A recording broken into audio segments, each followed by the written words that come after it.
7월 21일 아침 쓱싹 브리핑. 미국과 이란의 전면전 위기가 고조되는 가운데 트럼프 대통령이 강력한 보복 공습을 이어가며 국제유가가 급등했습니다. 중동발 전운과 AI 거품론 우려로 코스피와 코스닥 시장에 이틀 연속 매도 사이드카가 발동되며 증시가 폭락했습니다. 삼성바이오로직스가 스위스의 폴리펩타이드 그룹을 역대 최대 규모인 2조 7천억 원에 인수하며 비만 치료제 시장에 본격 진출했습니다.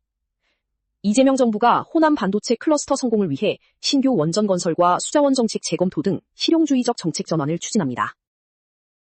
호남 반도체 산단 실용주의 정책 전환. 삼성전자와 SK하이닉스가 참여하는 호남 반도체 클러스터의 성공을 위해 인력, 용수, 전력 확보가 시급한 과제로 떠올랐습니다. 과거 정부의 탈원전과 4대강 보호 해체 정책이 공급 불확실성을 키웠다는 지적이 나오자 이재명 정부는 신규 원전 건설 검토 등 실용주의 노선으로의 전환을 꾀하고 있습니다. 미 이란 전면전 위기 고조. 이라크에서 미군 장병이 추가로 사망하자 도널드 트럼프 미국 대통령은 이란이 몇 배의 대가를 치를 것이라며 강력한 보복 공습을 지시했습니다. 미군은 호르무즈 해협 등에서 이란의 군사력을 약화시키기 위해 열흘째 공습을 이어가고 있으며 국제유가는 배럴당 90달러를 돌파했습니다. 다만 미국 내부에서는 무기 재고 부족 등을 이유로 지상전 투입에 대한 신중론도 제기되고 있습니다. 이란, 스페인 월드컵 우승에 정치색 부여. 이란 정부가 북중미 월드컵에서 우승한 스페인 대표팀에 축하를 건네며 이를 정치적으로 해석해 눈길을 끌고 있습니다.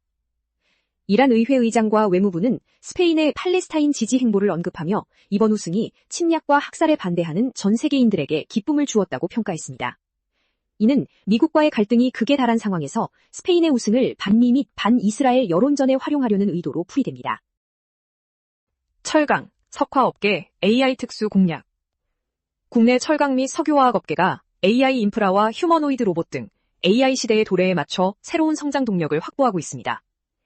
포스코와 현대제철은 데이터 센터용 특화 강제 개발에 주력하고 있으며 LG화학 등 석화 기업들도 반도체 패키징 소재 시장을 적극 공략하고 있습니다. 중국의 저가 공세 속에서 이번 AI 인프라 수요 확대는 업계의 불황 탈출과 수익성 확보의 기회가 될 전망입니다.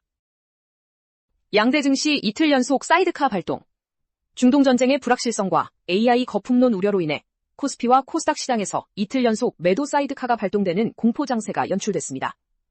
뉴욕 증시 역시 미 이란 군사 충돌과 유가 상승 여파로 하락 마감했으며 국내 증시에서는 개인 투자자들의 손절성 매물이 쏟아지고 유동성이 급감했습니다.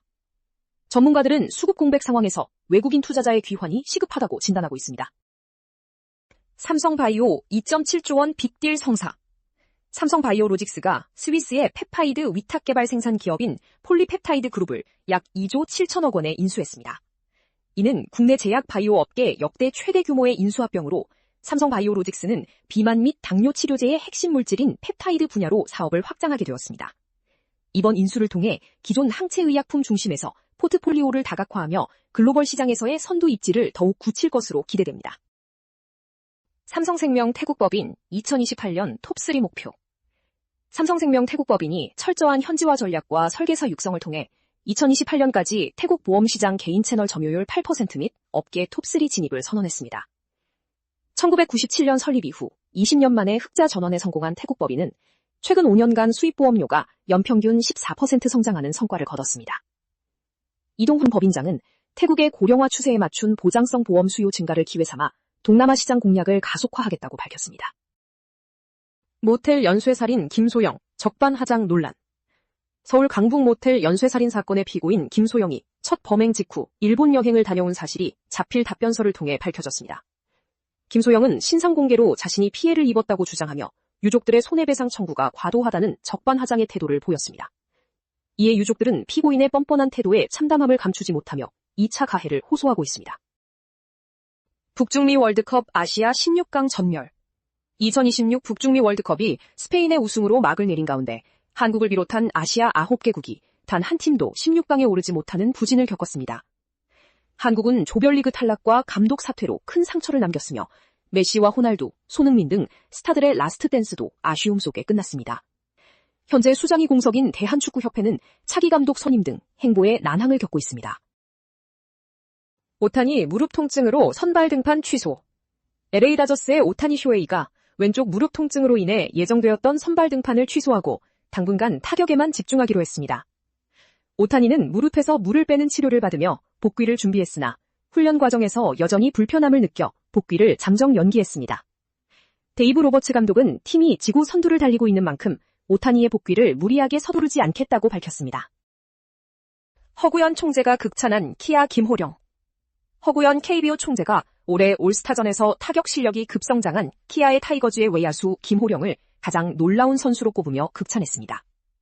김호령은 올 시즌 뛰어난 활약으로 팀의 승리를 이끌고 있으며 이범호 감독 역시 그의 공헌도를 높이 평가하고 있습니다. 이번 시즌 종료 후 FA 자격을 취득하는 김호령은 남은 시즌 3할 타율 달성을 목표로 달리고 있습니다. 선미, 무례한 취객에게 사이다 일침. 가수 선미가 예능 프로그램에 출연하여 과거 원더걸스 활동 시절 유빈과 함께 식사하던 중 겪었던 무례한 일화를 공개했습니다. 당시 옆 테이블의 취객들이 자신들에게 술을 따라보라며 무례한 요구를 하자 선미는 참지 않고 맞섰습니다. 선미는 취객들에게 나이값을 하라며 당당하게 일침을 가해 상황을 정리했다고 밝혀 화제를 모았습니다. 윤호, 과거 결혼 계획과 연애사 고백. 동방신기의 윤호가 방송에 출연하여 과거 27살 당시에 부모님을 따라 결혼하겠다고 소속사에 통보했던 비화를 털어놓았습니다. 당시 이수만 프로듀서는 결혼은 찬성하되 아이는 천천히 가지라는 조언을 건넸다고 회상했습니다. 또한 윤호는 바쁜 아이돌 활동으로 인해 한 여성에게 4번이나 차였던 가슴 아픈 연애사도 솔직하게 고백했습니다. 나홍진 감독 신작 호프 평론 논란. 이동진 영화평론가가 나홍진 감독의 신작 영화 호프에 별점 4점을 부여하자 일부 누리꾼들이 한국 영화에 너무 후한 평가를 내린다며 악플을 쏟아내는 일이 발생했습니다. 반면 배우 김정란은 유튜브를 통해 영화의 압도적인 몰입감을 극찬하며 과도한 해석보다는 장르적 재미를 즐겨야 한다는 소신을 밝혔습니다. 영화 호프는 관객들 사이에서 호불호 논란이 일고 있으나 올해 최단기간 200만 관객을 돌파하며 흥행 중입니다. 조병규 학폭 논란 속 연극 복귀. 학교폭력 의혹으로 법적 공방을 벌이고 있는 배우 조병규가 연극 면회를 통해 무대 복귀를 선언했습니다. 조병규는 학폭 폭로자와의 40억 원대 손해배상 소송 1심에서 패소한 상태이며 오는 8월 28일 항소심 재판을 앞두고 있습니다. 조병규는 재판에 앞서 8월 5일부터 대학로 연극 무대에 올라 관객들을 만날 예정입니다. 배우 유이, 야구선수 소개팅 루머 해명.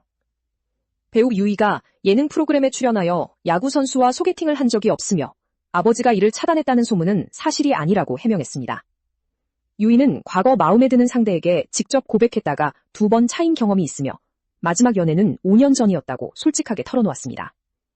결혼에 대해서는 아직 부담스럽지만 이제는 당당하게 손을 잡고 걷는 평범한 연애를 해보고 싶다는 바람을 전했습니다.